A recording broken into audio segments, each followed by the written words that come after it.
Greetings, people of the internet. This is Cardiacs, and today we finally have another video.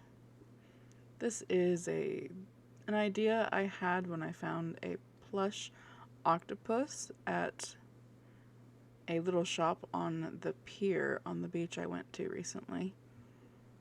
Oh, it was so nice to finally get out of my home state.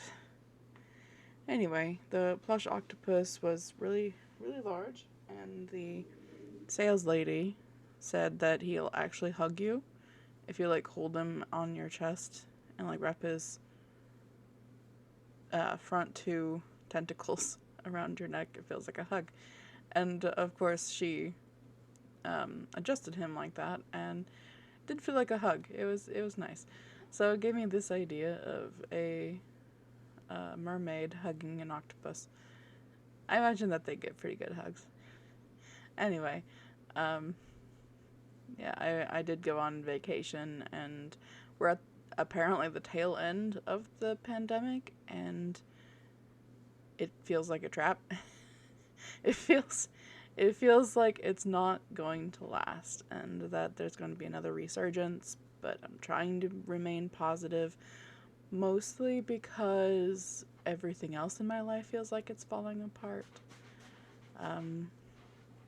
For example, have I've recently managed to finish a CNA class, so I've been trying to enter the healthcare situation as more of an actual healthcare worker rather than a housekeeper, because I did work at a hospital as a housekeeper for a little while, and housekeeping has never been something that I actually wanted to do.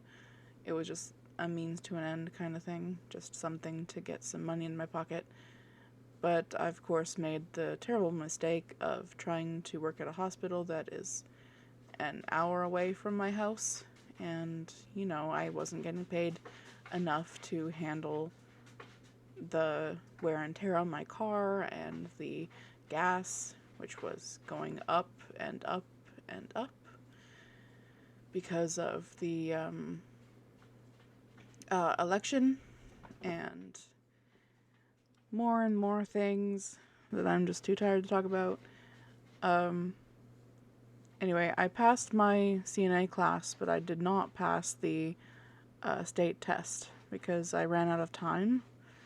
Whoever decided that the test should be timed should never have anything to do with tests ever, honestly, because when you're learning how to be a CNA, trying to do the skills at all is overwhelming, and so when you're trying to figure out how to do them, you have to take your time and make sure that you're remembering all of the steps. And of course, I failed my the skills portion anyway. I failed the skills portion because I ran out of time. That's it.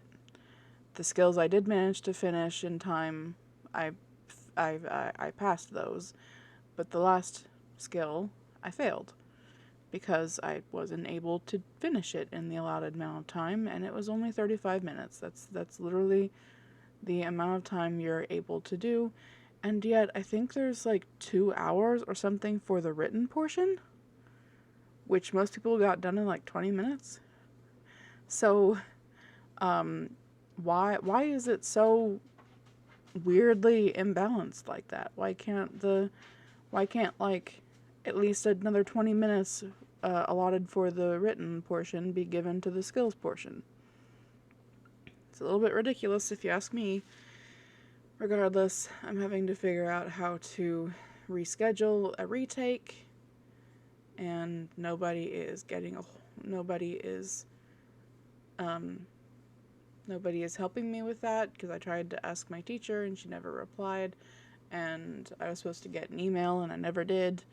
I was supposed to get an email about my time slot for the original test, and I never got one, so I'm just very stressed. I'm still able to work as a CNA. I'm supposed to be in training, but the place where I've been working as a CNA is allowing me to work by myself, and they're severely understaffed. So that is just not a great idea for anybody involved. I could do a few different videos on that, I'm sure. Anyway, so right now, I find that I need to have a next step involved in plan. I don't know.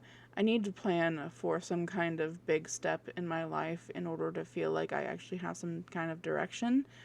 Because if I don't have some kind of goal, some kind of big short-term goal, I start feeling intensely depressed, which, is not good for anybody, especially when you're isolated because of the pandemic or just because you're just not social like me. So I've been trying very hard to figure out what my next step is, and I honestly cannot keep working where I live or keep working where I currently work because the expectations are simply too much for someone who's new and also just for anyone at all. Because honestly, I have a bad back. And why I thought that I'd be able to handle being a CNA in the first place while having a bad back is beyond me. But this is something that I've been struggling with forever because I've always had high expectations for myself and yet a very low self-esteem. It's a very, very dangerous combo because what it does is I will make myself push myself to the very, very limit just to be useful to somebody else. That is what happens. That is part of the low self-esteem but high expectations. I will push myself to the very edge just so I can try to make somebody else happy. And it's dangerous because I have a bad back, as I said, and being a CNA is very hard on your back. They'll try to teach you body mechanics and whatnot, but if you're being forced to work and take care of 15 people by yourself, you don't have somebody there to help you move somebody onto their side so you can change their brief. And it's so rough on your spine. So I literally had to call out yesterday because my back was hurting so badly that I literally could not get out of bed. And so I'm being forced to kind of figure out what my next step is going to be, just involving my current job, which stinks because I'm only a couple of weeks into it. Part of me really wants to stay because I do really enjoy the residents. I enjoy helping them. I enjoy joking with them and trying to brighten up their day. But when it comes down to my own health, I'm kind of stuck. Anyway, so until then, I'm trying to do some videos to kind of get my mind off of it. So thank you very much for watching. Have a nice day.